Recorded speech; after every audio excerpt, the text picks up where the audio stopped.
नमस्कार, मैं गायत्री व्यास। जब भी छुट्टी मिलती है तो हम हमेशा सोचते हैं चलो ना फॉरेस्ट चले जाते हैं। आंखों को हमेशा ग्रीनरी बहुत ज़्यादा लुभाती है। शहर से बाहर जाएंगे तो हमें बहुत अच्छा फॉरेस्ट मिलेगा, बहुत ज़्यादा ग्रीनरी देखने मिलेगी। क्या आपने कभी सोचा है हमारे इर्द गिर्द भी हम इसी फॉरेस्ट का एक छोटा सा हिस्सा बना सकते हैं? हम कभी नहीं सोचते हैं। हम सिर्फ सोचते हैं कि हम बाहर जाएंगे तभी हमें बहुत अच्छा मौसम, बहुत अच्छा माहौल और बहुत सारे बर्ड्स दिखाई देंगे।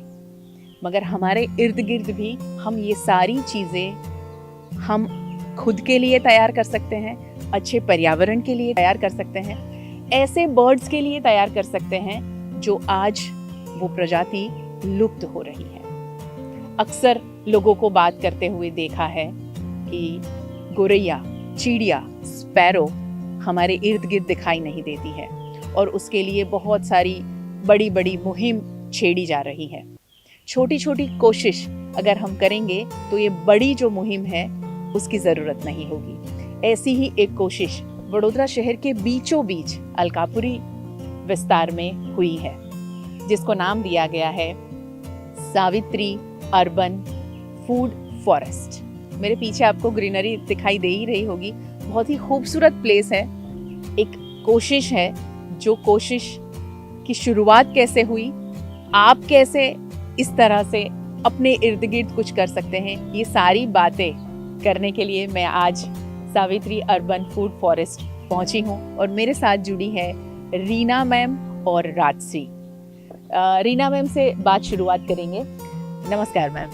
नमस्कार गायत्री, कैसे हैं आप? बहुत अच्छी हूँ और यहाँ आके ज़्यादा अच्छी हो गई हूँ। इतना अच्छा लग रहा है कि वडोदरा शहर के बीचों बीच इस तरह का एक माहौल क्रिएट किया है आपने। रीना मैम, सबसे पहला यही बात शुरू करते हैं हम कि कैसे ये ख्याल आया, कैसे इसकी शुरुआत हुई, किस सोच के साथ में आपने सावित्री अर्बन फूड फॉरेस्ट जो नाम दिया है उसके बारे में बताइए। मुझे बचपन से ही प्लांटेशन, गार्डनिंग और फार्मिंग का शौक था ही।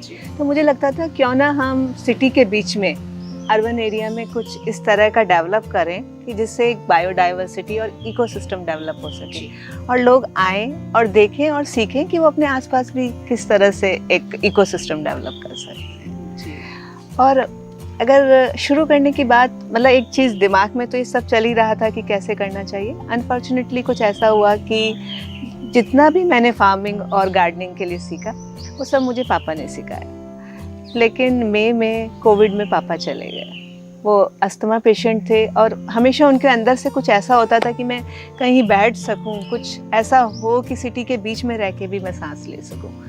तो पापा को तो मैं ये प्लेस नहीं दे सकी, लेकिन मुझे लगता है कि कुछ ऐसा डेवलप करूं कि लोग आएँ, बैठें और आसपास जो चिड़िए हैं या कुछ ऐसा माहौल डेवलप हो कि वो उसको एंजॉय कर सके, खुली हवा में सांस ले सके।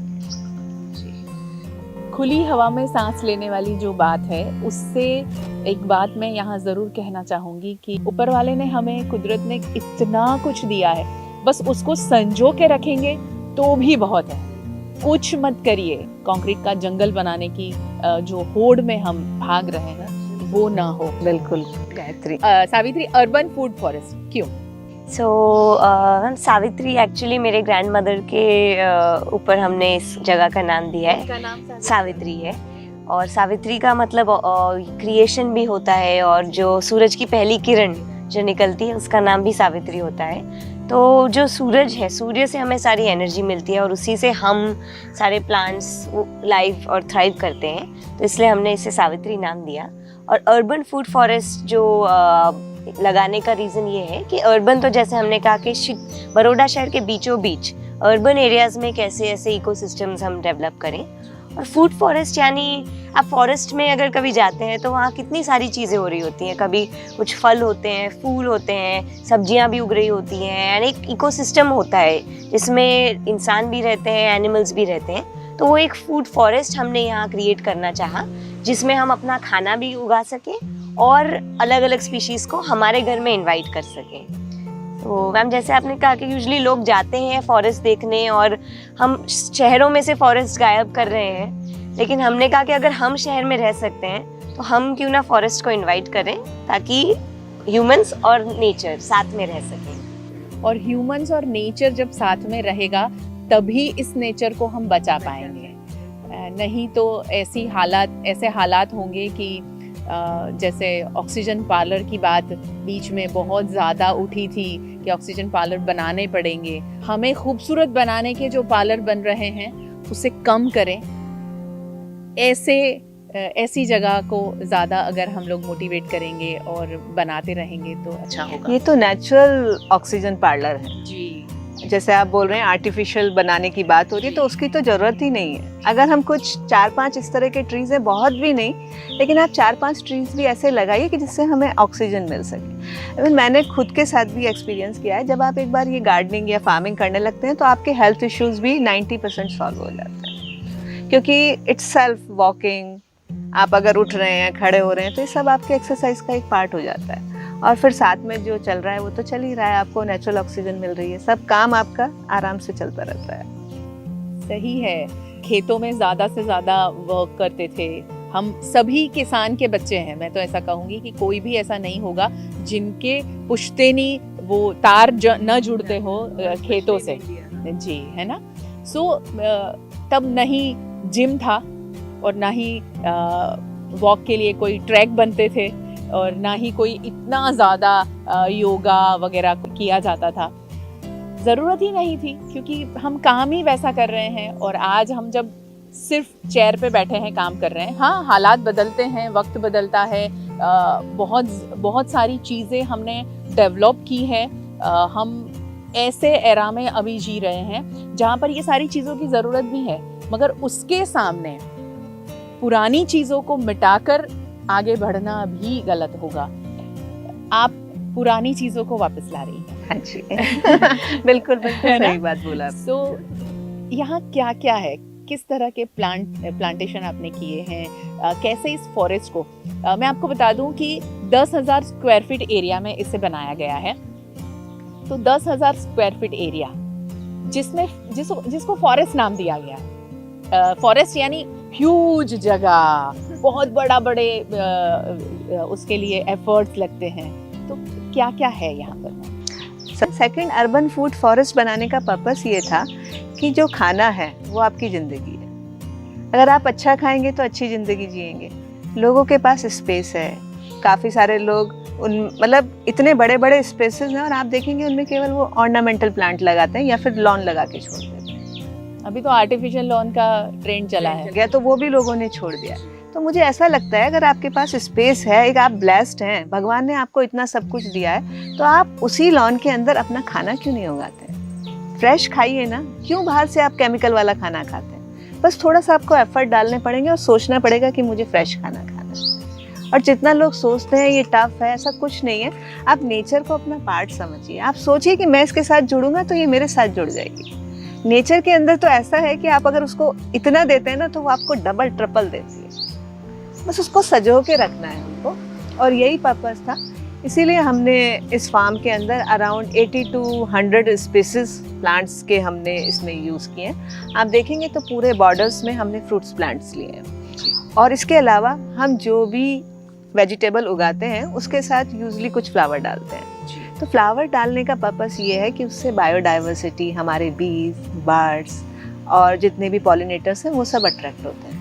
और उनके आने से जो काम हम आर्टिफिशियल करते हैं, कुछ लोग ऐसा होता है कि स्पेशली हाथ से पॉलिनेशन करेंगे या फिर फर्टिलाइज़र डालेंगे, तो वो सब चीज़ें अपने आप ही बंद हो जाती हैं। आप एक अच्छी सी बायोडाइवर्सिटी डेवलप करिए, इकोसिस्टम डेवलप करिए, बाकी सब काम नेचर अपने आप कर ले। बहुत सुकून है उसमें, आप एक बार उसके साथ करके देखिए। वडोदरा शहर में वॉल टू वॉल रोड बनाना जब से शुरू हुआ, तब से ये बात मैं कह रही हूँ कि आप आवाज़ उठाइए। हम सब जागेंगे ना, तभी ये ज़मीन को खुला छोड़ पाएंगे। आपने कभी सोचा है कि इस ज़मीन को जब हम कंक्रीट से भर देते हैं तो उसमें कितने जीव हैं जिनकी ज़िंदगी ख़त्म हो जाती है और उनका नामो निशान मिट जाता है। हम सिर्फ अभी बात करते हैं, स्पैरो दिखाई नहीं देती है। आपने कभी ऐसे कीड़े मकोड़े देखे अपने इर्द गिर्द? नहीं दिखाई देते हैं, उसके लिए कौन मुहिम छेड़ेगा? कोई नहीं छेड़ेगा, क्योंकि हम सब ऐसी जिंदगी की भागदौड़ में हैं जहां आपको इर्द गिर्द कुछ नहीं दिखाई देता। तो वो देखने की ज़रूरत है। छोटी छोटी चीज़ें हैं जो शायद हमें बहुत सुकून देती है। मैम ने बहुत सही कहा कि आप इसमें जुड़ जाइए, आपको कोई एक्सरसाइज की ज़रूरत नहीं होगी, आप अपने आप बहुत ज़्यादा स्वस्थ रहेंगे। तो ये कोशिश है, और ऐसी कोशिशें ही ज़्यादा मुझे लगता है कि एनवायरनमेंट को और ज़्यादा खुशनुमा बना सकती है। राजसी, आपसे बात करेंगे। डिज़ाइन किया, जैसे मैम बता रही थी, मैं आपको बता दूं कि ये मदर एंड डॉटर हैं। राजसी, डिज़ाइन आपने जो किया है बहुत ही खूबसूरत, बहुत सिंप्लिसिटी भी नज़र आ रही है, और उसके साथ में इतनी ब्यूटी भी है। क्या सोच थी जब आप ये डिज़ाइन कर रहे थे? मैम, जब भी हम यूजुअली हम अर्बन सिटीज़ में कुछ भी चीज़ें डिज़ाइन करते हैं, हम ह्यूमंस और नेचर को अलग रख के डिज़ाइन करते हैं कि अच्छा यहाँ हम रहेंगे और यहाँ नेचर रहेगी। लेकिन इस जगह को डिज़ाइन करने का पर्पस ये था कि कैसे हम ह्यूमंस और नेचर को साथ में सोच के एक इकोसिस्टम डेवलप करें जो खुद ही के अंदर सस्टेनेबल हो, और वो इकोसिस्टम हमें भी सस्टेन करे और एनवायरनमेंट को भी एक पॉजिटिव नेट इम्पैक्ट दे सके। तो जैसे आप मम्मी ने कहा कि ज़्यादा नहीं कुछ हमने किया, हमने बहुत ही मिनिमल चीज़ें यूज़ करके, बहुत ही बेसिक, कम मिट्टी से कम, हम ना ही तो कोई पेस्टिसाइड्स या कोई केमिकल्स डालते हैं। जो भी हमने किया है एक नेचुरल तरीके से किया है, तो और एकदम मिनिमल इनपुट डाल के हमने एक ऐसा इकोसिस्टम क्रिएट किया है जो खुद ही को जनरेट कर सके।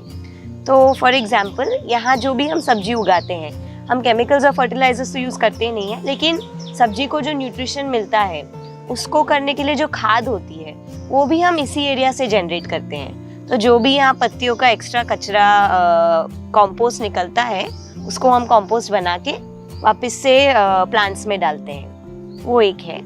और सेकंड है, जो भी हमने यहाँ जो भी बेड्स और जो भी प्लांटेशन और जो भी छोटे छोटे स्ट्रक्चर्स बनाए हैं, को हमने ज़्यादा से ज़्यादा कोशिश की है कि वो वेस्ट मटेरियल से बने, तो रिसाइकल करके करें। तो जैसे पुराने टायर्स यूज़ करके, बैम्बू मटेरियल यूज़ करके, लकड़ी छोटे छोटे पीसेस यूज़ करके, धीरे धीरे बहुत ही स्लो प्रोसेस से हमने एक इकोसिस्टम बनाया है। तो आइडिया है कि कैसे आप बहुत ही, यानी वेस्ट लेकर भी आप कुछ वैल्यू क्रिएट कर सकते हैं, और बिना बहुत कम एफर्ट्स डाल के भी, जैसे आपने कहा, एक एस्थेटिकली और एक थ्राइविंग इकोसिस्टम बना सकते हैं, वो डिज़ाइन करने का हमने कोशिश किया है यहाँ पे। कोई बड़ा खर्च नहीं है, कोई ज़्यादा यहाँ पर जद्दोजहद नहीं की हुई है, उसके बावजूद भी बहुत खूबसूरत लगता है। क्यों? क्योंकि यहाँ ग्रीनरी है, हरा भरा अगर जगह हो तो वहाँ पर आप खुद तो बहुत सुकून से रह सकते हैं, मगर उसके साथ साथ में बर्ड्स, अभी जब हम बात शुरू कर रहे थे उससे पहले यहाँ जिस तरह बर्ड्स की चहचहाहट सुनाई दे रही थी, बर्ड्स दिखाई दे रहे थे, बहुत अलग सा माहौल हो जाता है। छोटी सी जगह में भी आप कुछ करना चाहें तो कर सकते हैं।